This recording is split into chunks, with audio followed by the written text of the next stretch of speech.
आपके द्वारा भी विगत कुछ दिन पहले एक पोस्ट डाला गया है जो काफ़ी वायरल है और उसमें कुछ ब्राह्मण संगठन के लोगों ने धरना प्रदर्शन किया है, आपके ऊपर एफआईआर भी करवा दी गई है। तो आपका उस पोस्ट डालने का क्या उद्देश्य था, उस पर आप क्या कहना चाहती हैं? देखिए, सबसे पहले आपका धन्यवाद। और 3 दिन पहले मैंने पोस्ट एक डाला था, क्योंकि अभी मैंने देखा था कि जो धीरेन्द्र शास्त्री जी हैं, उन्होंने बोला था कि सभी हिंदू भाई एक हो जाओ।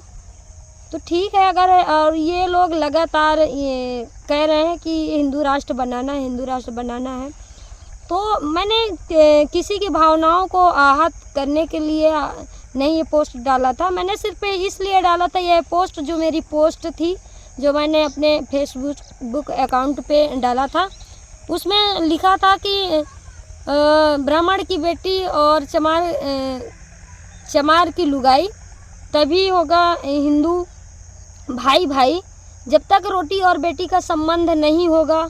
और ये जो खाइयाँ हैं ऊंच नीच छुआछूत भेदभाव की, भाई अगर आप लोग मैं ये पूछना चाहूँगी ब्राह्मण समुदाय से कि अगर आप लोग हमें हिंदू मानते हैं और हिंदू राष्ट्र बनाना चाहते हैं, तो ये पहले जो ये खाइयाँ हैं, इन दूरियों को पहले दूर किया जाए, तभी ये हिंदू राष्ट्र बन पाएगा।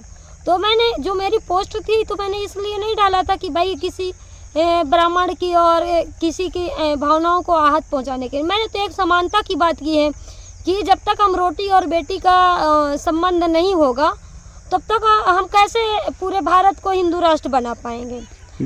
जी, उसमें एक धारा धार्मिक उन्माद की भी लगी है, शायद 299। जी जी जी। तो क्या आपका उद्देश्य ऐसा भी रहा है कि धार्मिक चीज़ों से जुड़ा हुआ?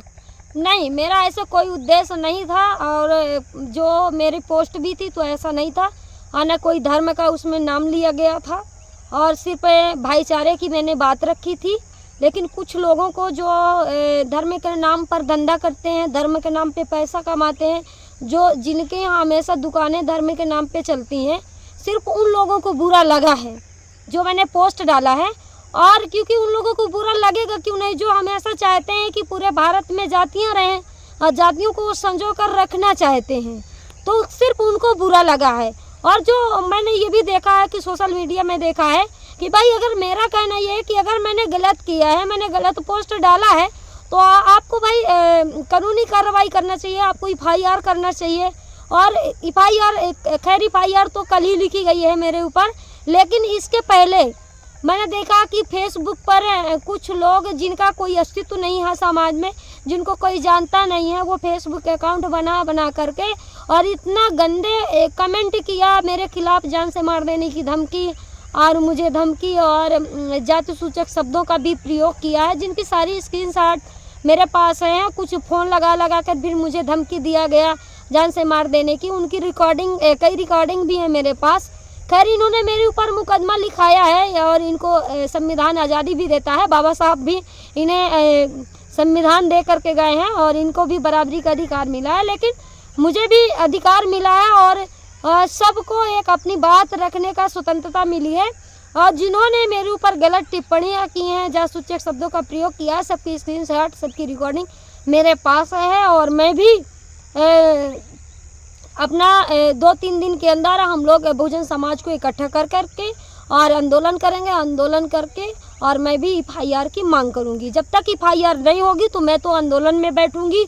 और प्रशासन से भी मेरा अनुरोध है कि ठीक है, आप लोगों ने मेरे ऊपर एफआईआर किया है, खैर आप इसलिए बैठे हुए हैं, जिसके साथ गलत होता है तो आपको न्याय देना आपका काम है। लेकिन मुझे भी न्याय चाहिए और मैं भी आपसे न्याय की मांग करूंगी कि जो मेरे साथ गलत टिप्पणियां की है, मैं एक नेता होकर के और मैं भी एक जनप्रतिनिधि हूँ, किसी को ये अधिकार नहीं है कि मुझे इतने गंदे शब्दों का प्रयोग करे। तो मैं भी लिखाऊंगी मुकदमे और मैं भी देखती हूँ कि आगे क्या होगा। प्रशासन से अनुरोध करूँगी कि एफआईआर हो।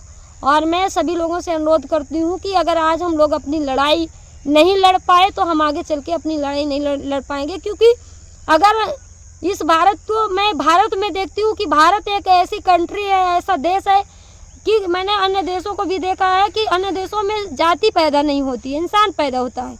लेकिन भारत एक ऐसा देश है कि जिसमें जातियाँ पैदा होता है, इंसान पैदा नहीं नहीं होते। यहाँ पे इंसानियत नाम की चीज़ नहीं है, और अन्य देशों में देखा जाए तो इंसानियत नाम की चीज़ है। यहाँ सिर्फ भेदभाव, छुआछूत, ऊंच नीच ही है। अन्य देशों में ये सब चीज़ नहीं है, इसलिए अन्य देश प्रगति पे है।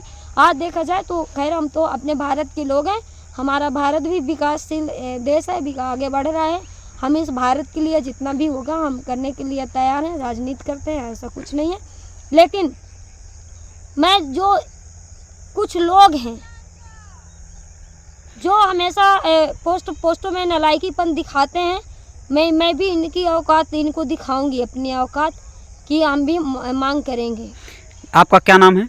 मेरा नाम मीरा भारती है और मैं जिला पंचायत सदस्य हूँ, और मैं सरदार सेना की बुंदेलखंड प्रभारी हूँ, स्वास्थ्य समिति की अध्यक्ष हूँ, एक सामाजिक कार्यकर्ता हूँ। जिले में जिला चित्रकूट में जहाँ शोषण उत्पीड़न होता है वहाँ पे मैं हमेशा आवाज़ उठाती हूँ, हमेशा गरीब लोगों की आवाज़ उठाकर उनको न्याय दिलाने का काम करती हूँ। और इसीलिए क्योंकि जो आज मेरे ऊपर कमेंट किए जा रहे हैं, मेरे ऊपर एफआईआर, ये पहला एफआईआर नहीं है, पहले मुकदमा नहीं है, मेरे ऊपर कम से कम 8-9 मुकदमे लगा दिए गए। जो कोई आम आदमी ने मुकदमा नहीं लिखाया, जो राजनीतिक मुकदमे मेरे ऊपर लगातार लग गए। कई बार में मुझे जेल भेजा गया, और जेल भेज कर सिर्फ जातिवाद जो झलक रहा है, क्योंकि एक मैं एससी समुदाय की बेटी हूँ, और एससी समुदाय की होने की वजह से आज मैं जिला पंचायत तक पहुँच गई। तो इसलिए इन लोगों के पेट में किरकिरी हो रही है। किरकिरी इसलिए हो रही है कि आमने सामने बैठ के जो कभी इनके हमेशा मजदूरी करते थे इनके पास जा कर के, और ये हमेशा शोषण करते थे, आज उनका शोषण करते थे। आज उन्हीं की बेटी आज राजनेता वो राजनीति कर रही है, आज राजनीति में आज पद पा गई है। तो इसलिए इनके पेट में किरकिरी हो रही है और ये लोग पचा नहीं पा रहे हैं। और क्योंकि मैं एक महिला होकर के अपनी आवाज़ को बुलंद करती हूँ, बहुजन समाज की आवाज़ उठाती हूँ, इसलिए ये मुझे नहीं पचा पा रहे हैं और लगातार मेरे ऊपर मुकदमा दायरा करवा रहे हैं। और 2020 में भी मुकदमा लिखा गया मेरे ऊपर और राजद्रोह का, और इसके बाद फिर जब मैं चुनाव जीती 21-22 में तब भी मुकदमा मेरे ऊपर लिखा गया। लेकिन कोई बात नहीं, आप मुकदमा लिखवाते रहिए, मैं जमानत करवाती रहूँगी, लेकिन अपने समाज के लिए, अपने बहुजन समाज के लिए मैं हमेशा आवाज़ बनकर खड़ी रहूँगी। जी धन्यवाद। जय भीम, नमो बुद्धाय, जय सरदार, जय संविधान।